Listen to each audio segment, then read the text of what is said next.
You can use the Design panel to change the colors of your site's text, lines, and background areas. To change all colors on your site, click the Site Styles paintbrush icon. From the Colors menu, you can edit your site's color palette and themes. Click on Edit Palette, and you'll find several options for picking out colors.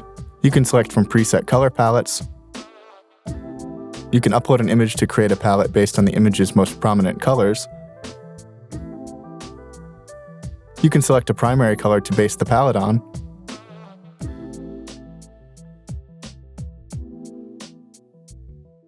Or you can have the option to custom pick each color of the palette.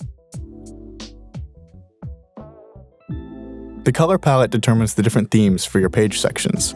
When the Site Styles menu is open, each section displays the name of the theme it's using. All themes, from lightest to darkest, can be customized with incredible detail, allowing you to fine-tune the colors of every aspect of your site. By keeping colors organized by theme, you can save time by applying those cohesive colors to different sections. To change the theme that a page section follows, edit the section, select Colors, then choose a theme.